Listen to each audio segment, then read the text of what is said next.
पुढीलपैकी समूहदर्शक शब्दाची अयोग्य जोडी कोणती? 2024 पेपर 1 मध्ये आलेला हा प्रश्न आहे पहा. मडक्याची उतरण, नाण्यांची चवड, प्रवाशांची झुंबड आणि गवताचा भारा. तर या ठिकाणी प्रश्न लक्षपूर्वक वाचला पाहिजे. अयोग्य जोडी निवडायची आहे. या ठिकाणी मडक्याची उतरण ही योग्य आहे.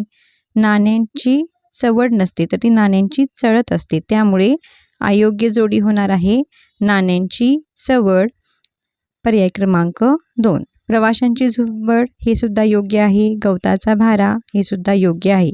अयोग्य कोणती आहे? नाण्याची चवड, कारण त्या ठिकाणी चढत असे हवे होते. नेक्स्ट पाहूयात. ग्राह्य या शब्दाचा विरुद्धार्थी शब्द कोणता? त्याज्य, स्वीकारार्ह, गृहीत, घेण्यास योग्य. तर पहा पर्याय 3-3-2 ठिकाणी झाले पहा. त्या ठिकाणी 2 समजा तुम्ही. तर स्वीकारार्ह, गृहीत, घेण्यास योग्य हे ग्राह्य या शब्दाचे समानार्थी शब्द आहेत आणि आपल्याला निवडायचा आहे विरुद्धार्थी शब्द, आणि विरुद्धार्थी शब्द आहे त्याज्य, पर्याय क्रमांक 1. नेक्स्ट पहा. माधव भित्रा नाही याचे होकारार्थी वाक्य करा. माधव शूर नाही, माधव शूर आहे, माधव शूर नाही असे नाही, माधव भ्याड आहे. तर या ठिकाणी माधव भित्रा नाही हे जे नकारार्थी वाक्य आहे ह्याचा अर्थ न बदलता आपल्याला होकारार्थी वाक्य बनवायचे असते. तर भित्रा जो शब्द आहे त्याचा विरुद्धार्थी शब्द कोणता? शूर. तर शूर हा शब्द वापरून नाहीच्या ठिकाणी आहे होकार आला पाहिजे. म्हणजेच माधव शूर आहे, पर्याय 2 हे याचे काय असणार आहे? योग्य उत्तर. याचे संलग्न आणखीन 2 उदाहरणं पाहूयात. पहा. मला जवळच जायचे होते. मला जवळच जायचे होते या होकारार्थी वाक्याचे आपल्याला नकारार्थी वाक्यात रूपांतर करायचे आहे. तर जवळच या शब्दाचा आपल्याला विरुद्धार्थी शब्द घ्यायचा आहे काय? लांब. आणि होतेचा नव्हते, म्हणजे मला जवळच जायचे होते ह्याचं होणार आहे मला लांब जायचे नव्हते. आणखीन एखादं उदाहरण म्हणजे कसं होईल? समीरला खूप पुस्तके नकोत. तर काय होणार आहे? समीरला थोडीच पुस्तके हवीत. किंवा तो मुलगा धीट आहे. तो मुलगा धीट आहे हे होकारार्थी वाक्य आहे. नकारार्थी कसे होईल? तो मुलगा भित्रा नाही. त्यामुळे पहा अशा प्रकारे हे काय होणार आहे? शूर भित्रा या शब्दाचा विरुद्धार्थी शब्द शूर वापरून आणि नाहीचं होकारार्थी आहे करून आपल्याला उत्तर निवडायचं आहे. नेक्स्ट पहा. पिसू या शब्दाचे योग्य अनेकवचन कोणते? पिसू, पिसवा, पर्याय क्रमांक 3 हे याचे योग्य उत्तर आहेत. असे जे अपवादात्मक शब्द आहेत मोती, मोते अशा प्रकारचे शब्द तुम्हाला अभ्यासायचे आहे ज्याचे अनेकवचन वेगळ्या प्रकारे होते. नेक्स्ट. केशव कुमार या टोपण नावाने लेखन करणाऱ्या लेखकाचे नाव काय? तर केशव कुमार हे पहा प्र के अत्रे. प्र के अत्रे म्हणजे प्रल्हाद केशव अत्रे यांचं टोपण नाव होते केशव कुमार. नंतर जे पर्याय 2 आहे कृष्णाजी केशव दामले यांचंही टोपण नाव तुम्ही लक्षात ठेवायचं आहे केशव सूत. नंतर राम गणेश गडकरी हे गोविंदाग्रज आणि त्यांनी विनोदी लेखन केले होते बाळकराम या नावाने. त्यामुळे आपला ह्या प्रश्नाचं उत्तर काय नाही? पर्याय क्रमांक 1 केशव कुमार म्हणजे प्र के अत्रे. नेक्स्ट. पुढील वर्णापैकी कठोर वर्ण कोणता? पहा कठोर वर्ण विचारलेला आहे. क, च, ट, त, प यामधील पहिली 2 अक्षरे जी आहेत तर ती असतात कठोर वर्ण, आणि क, च, ट, त, प या वर्गातील दुसरी 2 अक्षरे जी असतात ती असतात मृदू वर्ण, आणि शेवटला 5व्या नंबरला जी अक्षरे असतात त्यांना म्हणायचं अनुनासिके. म्हणजेच आपल्या या प्रश्नाचे उत्तर येणार आहे प, पर्याय क्रमांक 1. नेक्स्ट पहा. पुढीलपैकी पुल्लिंगी शब्द ओळखा. पोथी, ग्रंथ, पुस्तक, ओव्या. पुल्लिंगी शब्द पहा. ती पोथी कोणतं सर्वनाम लागलं? ती. ग्रंथ, तो ग्रंथ कोणतं सर्वनाम लागलं? तो. पुस्तक, ते पुस्तक कोणतं सर्वनाम लागलं? ते. आता ओव्या. ओव्या ह्या अनेक वचनी शब्द आहे तर याचं लिंग कसं ओळखायचं? तर प्रथम या ओव्याचं काय करायचं? एकवचनी रूप घ्यायचं. ओव्या, ओवी, ती ओवी म्हणजे काय होणार आहे? स्त्रीलिंगी शब्द होणार आहे. पुस्तक नपुंसकलिंगी शब्द होणार आहे, कारण ते हे काय आलंय? सर्वनाम आलंय. पोथी, ती पोथी स्त्रीलिंगी होणार आहे. ग्रंथ, तो ग्रंथ म्हणजेच हा पुल्लिंगी होणार आहे. म्हणजेच आपल्या प्रश्नाचं उत्तर काय येणार आहे? पर्याय क्रमांक 2. तर पहा, याच्यावर तुम्हाला 2 काय समजलं, की ओव्या किंवा कोणताही शब्द जर अनेकवचनी दिलेला असेल तर त्याचं प्रथम एकवचन करून त्याला आपण सर्वनाम जोडून बघायचे आणि ते कोणते लिंगात होतंय, पुल्लिंग, स्त्रीलिंग, नपुंसकलिंग ते ओळखता येते. नेक्स्ट पाहूया. आम्हाला उत्कर्षाचा आणि प्रगतीचा मार्ग दिसला, या वाक्यातील विधेय ओळखा. तर या ठिकाणी पहा, विधेय ओळखायचे आहे. विधेय म्हणजे काय? त्यामध्ये काय असते? पहा, वाक्य कसे आहे?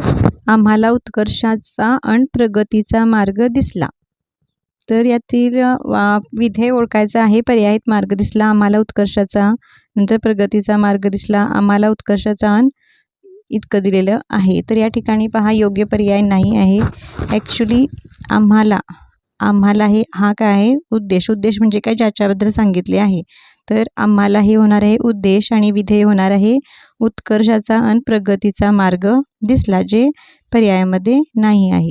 तर इथं तर उत्तर असायला हवे होते उत्कर्षाचा आणि प्रगतीचा मार्ग दिसला, हे विधेय होणार आहे. त्यामुळे जवळचा पर्याय आहे पर्याय क्रमांक 3, प्रगतीचा मार्ग दिसला. नेक्स्ट पाहूयात.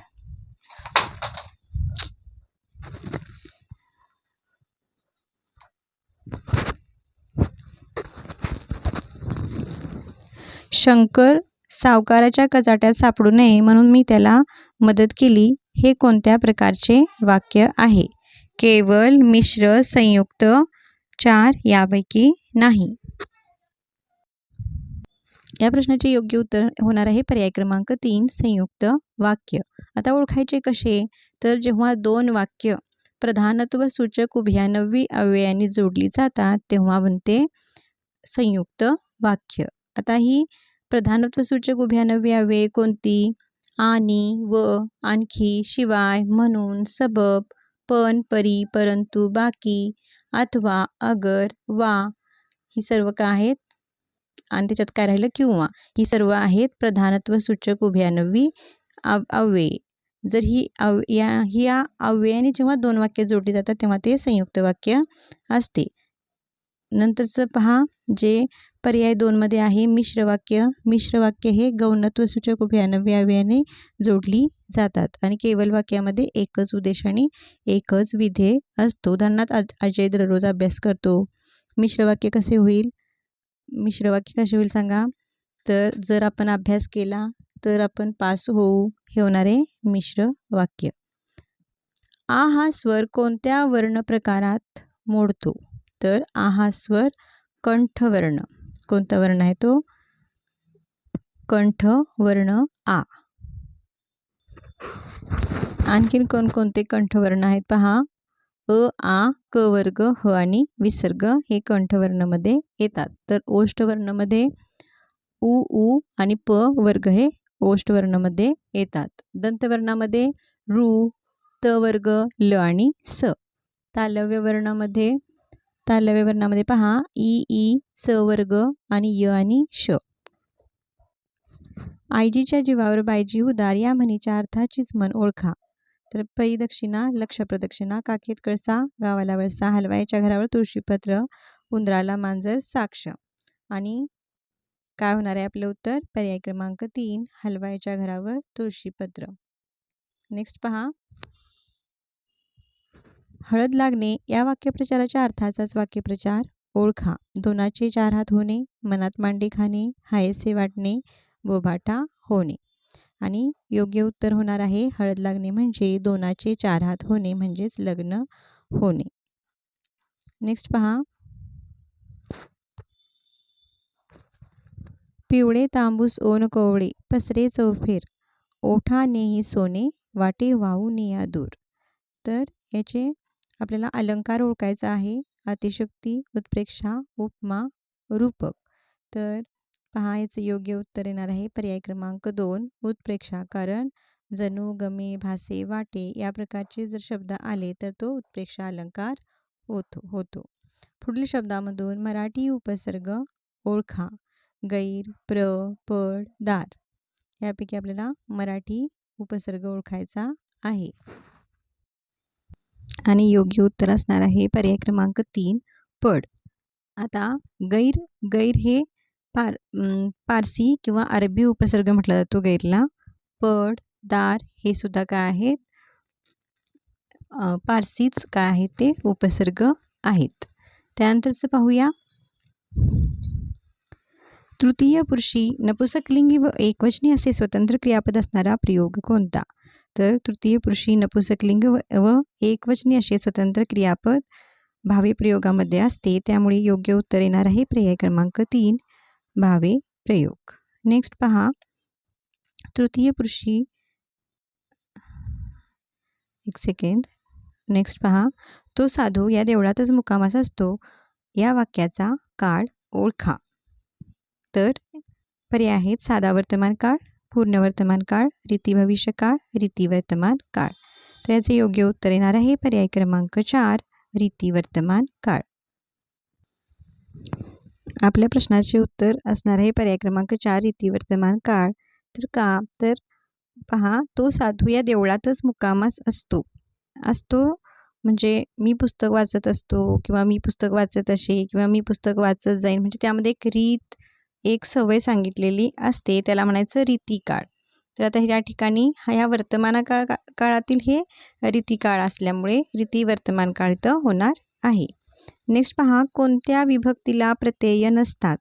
प्रथमा, द्वितीया, तृतीया, चतुर्थी. आणि योग्य उत्तर आहे प्रथमा विभक्तीला प्रत्यय नसतात. द्वितीया सलाते, सलानाते, तृतीया नेशी, नी, शिही, चतुर्थी सलाते, सला, नाते. अशा प्रकारे 2, 3 व 4 ह्या तिन्ही विभक्तींना प्रत्यय आहे. तर प्रथमा विभक्ती जो पर्याय क्रमांक 1 मध्ये आहे त्याला नसतात. नेक्स्ट पहा, पुढीलपैकी अनेकवचनी शब्द ओळखा. शब्द, निरोप, मार्ग, वाटा. तर या ठिकाणी जो पर्याय 1 आहे शब्द, पर्याय 2 आहे निरोप आणि पर्याय 3 आहे मार्ग, यांचं एकवचन आणि अनेकवचन सेमच असतं. ते समानच शब्द येतात. ते वाक्यात उपयोग केल्यानंतर कळतं की ते एकवचनी म्हणून वापरलेले आहेत की अनेकवचनी. आणि वाटा हा शब्द इथं अनेकवचनी आहे कारण याचं एकवचन असते वाट, वाटा. त्यामुळे आपल्या या प्रश्नाचे योग्य उत्तर होणार आहे पर्याय क्रमांक 4 वाटा. नेक्स्ट, तृतीया तत्पुरुष समासाचे उदाहरण कोणते? तर पहा, तत्पुरुष समासाचं म्हणजे काय? तर त्याचा विग्रह करताना विभक्ती प्रत्यय म्हणजे विभक्ती प्रत्यय घालून त्याचे काय केला जातो? विग्रह केला जातो. आता राजा प्रासाद म्हणजे राजाचा, प्रासाद म्हणजे राजवाडा. विषयुक्त, विषाणे, युक्त. आता ने हा प्रत्यय आला पहा, आणि हा ने हा प्रत्यय कोणत्या विभक्तीचा आहे? तृतीया विभक्तीचा आहे. त्यामुळे आपल्या ह्या प्रश्नाचं उत्तर येणार आहे पर्याय क्रमांक 2. ग्रामदैवत, गावचे दैवत. चे आलेला आहे षष्ठी विभक्ती. पूजा व अर्चा असं होणार आहे. त्यामुळे आपले योग्य उत्तर येणार आहे पर्याय क्रमांक 2. अशा प्रकारे आपण हे 20 प्रश्न परीक्षेच्या दृष्टीने अति महत्त्वाचे प्रश्न पाहिलेले आहेत. व्हिडिओ आवडला लाईक करा, तुमच्या मित्रमैत्रिणींना शेअर करा आणि जर चॅनलला नवीन असाल तर नक्की चॅनलला सबस्क्राईब करून ठेवा. थँक्यू.